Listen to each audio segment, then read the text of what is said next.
बिस्मिल्लाहिर्रहमानिर्रहीम। प्यारे भाइयों बहनों, अस्सलाम वालेकुम वरहमतुल्लाहि वबरकातुहू। उम्मीद है कि आप सब खैरियत से होंगे। मैं हूं आपका मेजबान हकीम शहबाज हुसैन अवान और आप इस वक्त देख रहे हैं Hakeem Shahbaz herbal TV on YouTube.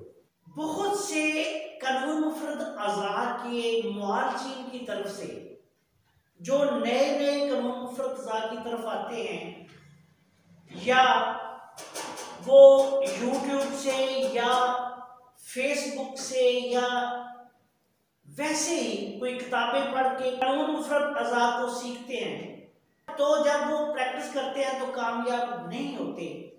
ऐसे लोगों के बहुत से मैसेज और सवाल मुझ तक पहुंचते हैं कि हम तशखीस भी दुरुस्त कर लेते हैं, फिर इलाज भी तहरीक के मुताबिक करना चाहते हैं, लेकिन मरीज की तकलीफ बढ़ जाती है।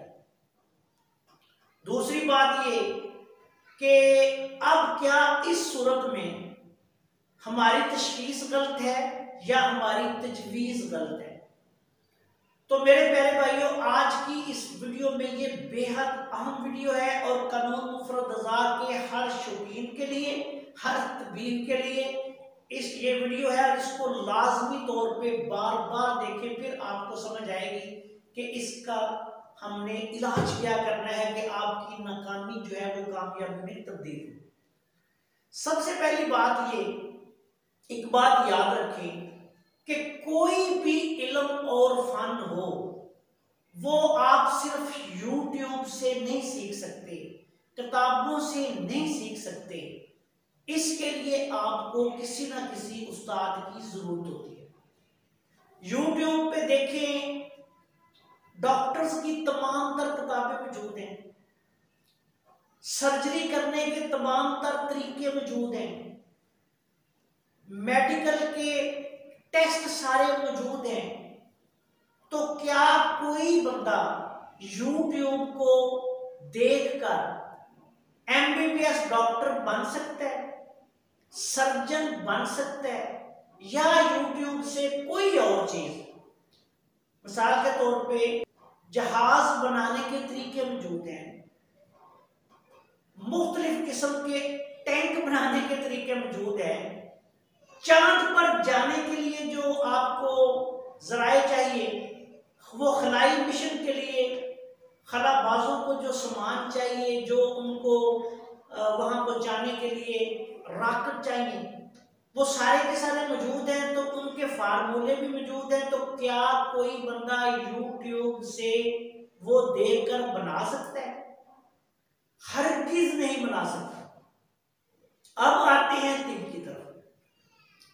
मेरे प्यारे भाइयों, तिब को सीखने के लिए आपको उस्ताद की जरूरत है।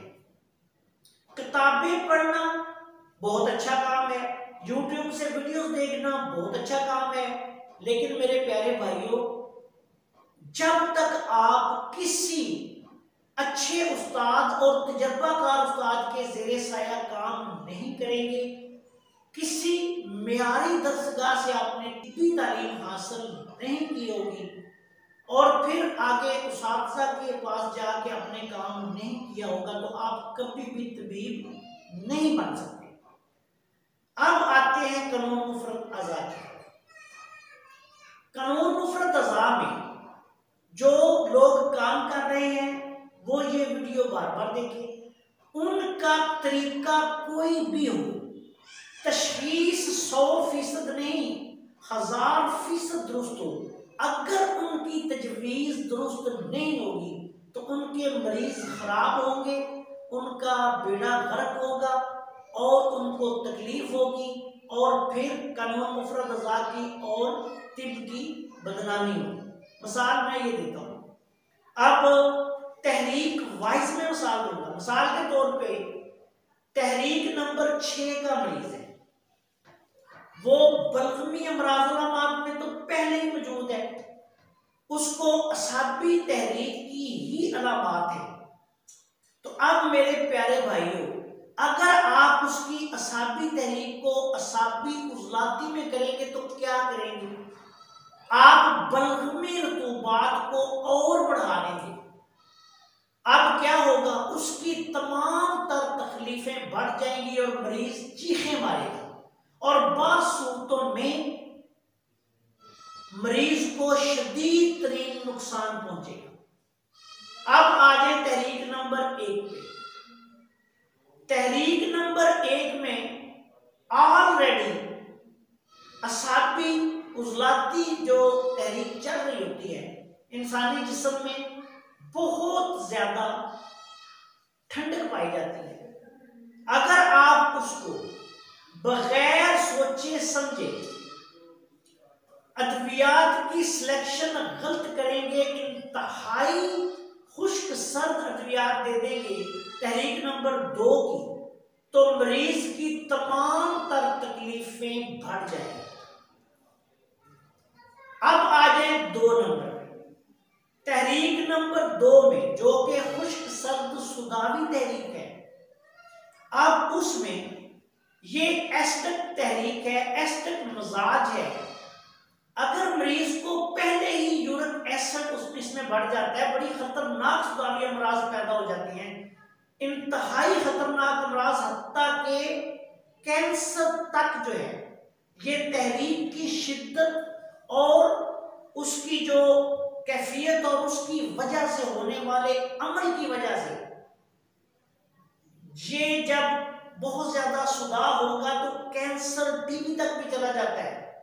तो फिर आपने क्या करना है, अगर आप ऐसी हालत में मरीज को उजलाती गुद्दी, आम लोग जो है वो अद्वियात दे देंगे, तो क्या होगा, सुधार बहुत ज्यादा बढ़ जाएगा, मरीज को आग लग जाएगी और मरीज की तमाम तर तकलीफें जो है वो बढ़ जाएंगी और उसको हद से ज्यादा खतरा पहुंचेगा। मिसाल इसकी मैं आपको ये दे रहा हूं कि मसलन यूरिक एसिड बढ़ा हुआ है, मरीज को पहली दर्दें हैं, अगर आपने उजलाती गुद्दी शदीद तहरीक और पैदा कर दी, वही दवाएं दे दी, वही ग़िज़ाएं दे दी, तो यूरिक एसिड बढ़ेगा कि नहीं बढ़ेगा? ये जो थोड़ी सी अक्ल रखने वाले लोग हैं वो बड़ी आसानी के साथ समझ जाएंगे कि बढ़ेगा। जब वो बढ़ेगा तो फिर क्या होगा, फिर मरीज की तकलीफ बहुत ज्यादा बढ़ जाएगी। अब आ जाए तहरीक नंबर 3 पे। तहरीक नंबर 3 जो होती है खुश्क गर्म, इसमें और गर्म खुश्क में जो मेरे तजर्बात और मुशाहिदात है, मैंने 19-20 का ही फर्क पाया है। उसकी वजह, उजलाती गुद्दी तहरीक में जब हद से ज्यादा खुश्की होती है तो साथ गर्मी भी पैदा हो रही होती है। जब आप उस ऐसे मरीज को जो पहले ही शदीद उजलाती गुद्दी तहरीक का मरीज है, गुद्दी उजलाती तहरीक की अद्वियात दे देंगे, तो ऐसे मरीजों को भी अक्सर तकलीफ होती है, नुकसान होता है। मिसाल के तौर पे हाई ब्लड प्रेशर का मरीज है, अब मरीज हाई ब्लड प्रेशर का है और इसी मिजाज में है उजलाती गुद्दी में, अब आपने उसको गुद्दी उजलाती मलयन या कोई शदीद गुद्दी उजलाती अफालोसलात की हमल दवाई दे दी, साथ ग़िज़ा दे दी, तो उसकी तो शरेआन दिमाग की फटने में कोई जो है वो चीज हाइज नहीं होगी। अब इसमें भी अनाड़ी जो लोग हैं उनका अपना कसूर है। अब आ जाए तहरीक नंबर 4 पे। तहरीक नंबर 4 में जब गुद्दी उजलाती तहरीक होती है, गर्म खुश्क मिजाज होता है, अगर इस वक्त जिस्म में क्या होता है कि हरारत की बंदिश होती है, हरारत बहुत ज्यादा होती है, ऐसी सूरत में अगर मरीज को बगैर सोचे समझे अद्वियात की सिलेक्शन दुरुस्त ना की जाए, 5 नंबर की अद्वियात दे दी जाए, तो क्या होगा पता है आपको? क्या होगा, हरारत मजीद बढ़ेगी लेकिन साथ थोड़ी थोड़ी खारिज भी होगी। तो जब बाज़ सूरतों में मरीज की ये बदनी अलामात भी होती हैं, उसकी कैफियत भी होती है, उसकी कुव्वत मुदाफ़त भी देखनी पड़ती है, उसकी सेहत और हर चीज को, वजन को और हरारत के अखराज और बंदिश को भी देखना पड़ता है, फिर फैसला करना पड़ता है कि इसको कौन सी दवाई जो है वो कारगर रहेगी। अगर ऐसी सूरत में आप उसको 5 नंबर की अद्वियात देना शुरू कर देंगे तो मरीज का हाई ब्लड प्रेशर है तो और हाई हो जाएगा, तमाम तरसफरावी अमराज़ जो है वो तेज हो जाएंगी, भले वो बाद में जब हरारत की ज्यादती खारिज से खारिज हो जाए तो उसको फायदा भी होना शुरू हो जाए, लेकिन वक्ती तौर पर मरीज को शदीद तकलीफ हो। अब ऐसी सूरत में जाहिर बात है कि आपकी नाकामी होगी। अब आ जाए तहरीक नंबर 5। तहरीक नंबर 5 में अगर किसी को यही समझ नहीं कि तहरीक नंबर 5 का बुनियादी जो काम क्या है, तहरीक नंबर 5 में गर्म तर मिजाज में हरारत पैदा भी हो रही होती है और हरारत खारिज भी हो रही है। अगर तबीब अनाड़ी है, उसको हरारत के खारिज होने पे, हरारत को बंदिश करने पे और मरीज की मर्जियाती कैफियत पर अबूर नहीं, इल्मुल इलाज पर अबूर नहीं, ऐसी सूरत में ये वो फैसला ही नहीं कर पा रहा कि इस वक्त इंसानी जिस्म में हरारत किस कदर है, किस कदर खारिज हो रही है या इसकी क्या कैफियत है, तो वो गलत इलाज करेगा। कैसे करेगा गलत? मिसाल के तौर पर बंदे की में पहली हरारत बहुत ज्यादा हो चुकी है, तो अब अगर ऐसे मरीज को असाबी हुद्दी अद्वियात इस्तेमाल करवाई जाए, तो जब जिस्म से हरारत पहली खारिज हो चुकी होती है तो रद्दे अमल के तौर पे बदन में ठंडक या रतूबात जो है वो बढ़ रही होती है। और अगर ऐसी सूरत में मरीज को असाबी हुद्दी अद्वियात इस्तेमाल करवा दी जाए तो ऐसे मरीजों को बाज़ सूरतों में तकलीफ ज्यादा हो जाती है। बिलखुसूस ऐसे लोग जिनको ना ठंडी चीज मुआफ़ आ रही होती है ना गर्म चीजें मुआफ़ आ रही होती हैं, वो इस मिजाज में होते हैं। अब ऐसी सूरत में अगर आप उसको असाबी अद्वियात इस्तेमाल करवाएंगे तो अगर उसके दर्द है तो बढ़ जाएंगे और भी दूसरी अमराज़ बढ़ सकती है। अब आप ये कहेंगे कि फिर ये कानून मुफरद अज़ा में ये सारा निजाम क्या है तहरीकात का? मैंने तो इसकी सारे की नफी कर दी। मैंने नफी नहीं की, मैंने आप लोगों को दलाइल से एक तहरीक के मुताबिक समझाया है। आप 100% नहीं 1000% दुरुस्त तशखीस करेंगे किसी भी तरीका तशखीस से। मिसाल के तौर पे कोई नब्बाज है, बहुत बड़ा नब्बाज है, वो नब्ज देख लीजिए साथी मिजाज है, लेकिन प्रैक्टिकल करेगा तो फंस जाएगा। अब करिश्माती तबीब है, हमसे करिश्माती निज़ाम में तशखीस सीखा है, शक शुबे की कोई गुंजाइश ही नहीं। अल्लाह के फजल और करम से जो असल हमसे करिश्माती निज़ाम में तशखीस सीख रहे हैं उनको हाथों की लकीरों की शक्ल में और वैसे भी हाथों पे चलता फिरता मिजाज नजर आता है। लेकिन मिजाज ने आपको ये तो नहीं बताना कि आपने नुस्खा कैसे तजवीज़ करना है और आपने इसके जो तमाम असरार और रमूज़ हैं इलाज मुआलजा के उनको कैसे आपने समझना है। मिजाज की तशखीस तो सिर्फ आप हाथ करेंगे हो गई, ऐसे हाथ खुलेगा हो जाएगा, लेकिन आगे इलाज, अमल, रद्दे अमल, मर्ज का तूल, मर्ज का अर्ज, तहरीकात में मिजाज की कैफियत और इसके साथ साथ इखलाक की कैफियत, फिर बदनी कैफियत, फिर मुफरद अज़ा में तहरीक, तहलील, तस्कीन, ये सारे जो है ये कहाँ से आपको पता चलेगा? ये आपको उसातिज़ा से पता चलेगा या फिर एक लंबे तजर्बे से पता चलेगा। इसका मैंने एक आसान सा हल मैंने भी दिया है और मेरे उसातिज़ा ने भी दिया है। मैंने अपनी पिछली वीडियो जो कई चैनल पे मौजूद है कि तहरीक नंबर 1 का इलाज कैसे करें, तहरीक नंबर 2 का कैसे करें, 3 का कैसे करें, 4 का कैसे करें, 5 का कैसे करें, 6 का कैसे करें, ये सारा बयान किया हुआ है। इंशाअल्लाह ताला इसके अलावा हम पाकिस्तान में रमजान के बाद कानून मुफरद अज़ा जो सीखने वाले लोग हैं उनके लिए एक तालीम का सिलसिला भी शुरू करने जा रहे हैं। तालीम और तरबियत का ये सिलसिला इंशाअल्लाह ताला हर हवाला से होगा। कानून मुफरद अज़ा सिखाया भी जाएगा और उसके बाद कानून मुफरद अज़ा के जो मुजरबात हैं और तहरीकों के जो निज़ाम हैं उनके मुताबिक आगे आपने कैसे इलाज मुआलजा करना है, फार्माकोपिया से कैसे इलाज मुआलजा करना है, दूसरे मुजरबात से कैसे इलाज मुआवजा करना है, वो भी इंशाअल्लाह ताला हम सिलसिला जल्द शुरू करने जा रहे हैं। और जो दोस्त बैरूनी ममालिक में हैं या हमारे तक किसी तरीके से नहीं पहुंच सकते उनके लिए हमने एक प्रोग्राम ये किया है कि ये जो लेक्चर्स होंगे उनकी वीडियोस रिकॉर्ड होंगी और वो हमारे चैनल पर आ जाएगी। तो इस तरह ये तमाम नॉलेज जो है वो आप लोगों तक भी इंशाअल्लाह ताला पहुंच जाएगा।